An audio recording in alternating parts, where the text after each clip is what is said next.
सिवान मेरा पारिवारिक मामला है और एनडीए को वहां हिना साहब ही हरा सकती। हिना साहब को जीतने का मतलब है इंडिया कैंप जीतना। लंबे समय से पप्पू यादव चुप नजर आ रहे थे। पूर्णिया लोकसभा सीट पर निर्दलीय चुनाव लड़ने के बाद उन्होंने पहली बार प्रेस कॉन्फ्रेंस किया और कहा कि प्रधानमंत्री नरेंद्र मोदी और एनडीए की हार तय है। जनता के बीच पीएम मोदी को लेकर इस बार कोई लहर नहीं है। वहीं राहुल गांधी 4 लाख से अधिक मतों से चुनाव जीतकर प्रधानमंत्री पद के लिए सबसे मजबूत दावेदार होंगे। उन्होंने कहा कि रायबरेली ने हमेशा देश को प्रधानमंत्री दिया है, इस बार भी ऐसा ही होगा। पप्पू यादव ने कहा कि बीते दिनों मैंने रायबरेली और अमेठी के कई गांवों का दौरा किया। उन्होंने कहा कि अपनी ट्रेन में यात्रा के अनुभव से बता रहा हूं कि देश की जनता ने मोदी को नकार दिया है। पीएम गिरगिट की तरह रंग बदलते हैं। उनको राम पर भरोसा था, पहले उन्हें हनुमान जी ने कर्नाटक में हराया, वैसे ही इस बार राम जी हरवाएंगे। देश के पीएम पर कोई जनता का विश्वास नहीं है। फिर से अगर कोई नया खेल या नई चाल नहीं चली तो उनका जाना तय है।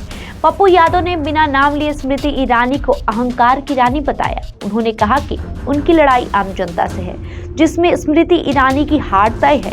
वहीं पप्पू यादव ने कहा कि लोकसभा चुनाव के बचे हुए चरणों में हम और हमारे साथी सिवान में हिना साहब, पाटलिपुत्र में मीसा भारती, पटना साहिब में अंशुल अभिजीत, सारण में रोहिणी आचार्य, बक्सर में अनिल चौधरी और जहानाबाद में वहां के साथियों के साथ मत के अनुसार मुनी लाल को समर्थन देंगे।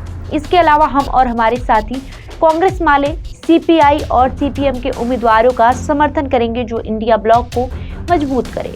हालांकि पप्पू यादव ने ये भी कहा कि राजद के उम्मीदवार आम लोगों के साथ संपर्क में नहीं है। स्थितियों में शहाबुद्दीन जी की मौत हुई, वह मौत संदिग्ध थी।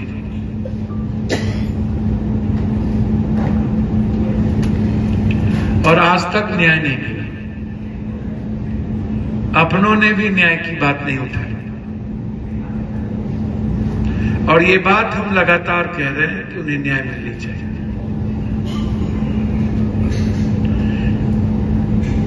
इतना ही नहीं, पहला आदमी होगा जिन्हें उनकी मिट्टी भी नसीब नहीं होने दिया। और हम और हमारे साथी चाहते हैं उनको न्याय मिले। सिवान के सभी जाति धर्म वर्ग के लोग हिना साहब को अपनी बेटी, अपनी बहू मानकर चाहते हैं कि वो उनका प्रतिनिधित्व करे। सिवान मेरा पारिवारिक मामला है और एनडीए को वहां हिना साहब ही हरा सकती। हिना साहब को जीतने का मतलब है इंडिया कैंप जीते। हमारे सारे लोग वहां शहाबुद्दीन साहब को न्याय के लिए खड़े हैं और हमारे सभी बिहार के साथी वहां जाएंगे। दूसरी तरफ पाटलिपुत्र और पटना के सारे साथी यहां आए हैं और छपरा के भी मेरे पूर्व 3 बार मुखिया रहे अध्यक्ष दिलीप राय जी, मंटू जी, सभी लोग यहां मौजूद हैं।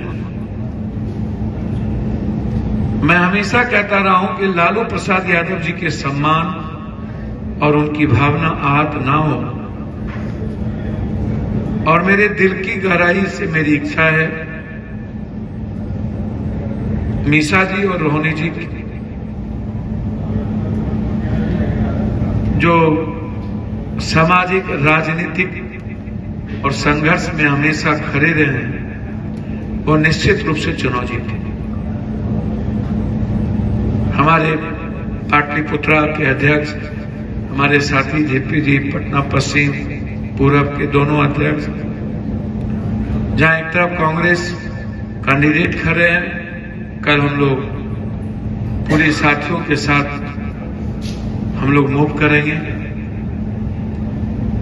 पाटलिपुत्रा भी हमारे सारे वर्कर, सारे साथी जरूरत महसूस होगा तो पप्पू यादव भी पाटलिपुत्रा जाएंगे।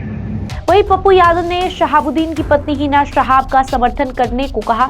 जिन परिस्थितियों में शहाबुद्दीन साहब की मौत हुई है वो संदिग्ध है, उन्हें न्याय नहीं मिला। उन्होंने राजद का नाम नहीं लिया मगर इशारों में उन्होंने कहा अपनों ने भी शहाबुद्दीन के न्याय की लड़ाई नहीं लड़ी। वे पहले ऐसे आदमी थे जिन्हें अंतिम मिट्टी भी नहीं मिली, इसलिए सीवान की जनता हिना साहब को वोट करे।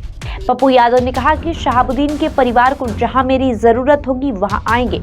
उन्होंने कहा सीवान का निर्णय पारिवारिक है, जब तक जिंदा है शहाबुद्दीन साहब के परिवार के साथ खड़ा रहूंगा। ये मेरा व्यक्तिगत निर्णय है। हिना साहब के जीतने का मतलब है इंडिया कैंप की जीत होगी। बहरहाल आपका इस खबर को लेकर क्या कहना है हमें कमेंट करके जरूर बताएं। साथ ही इस वीडियो को लाइक करें, शेयर करें, हमारे YouTube चैनल को सब्सक्राइब करें। धन्यवाद।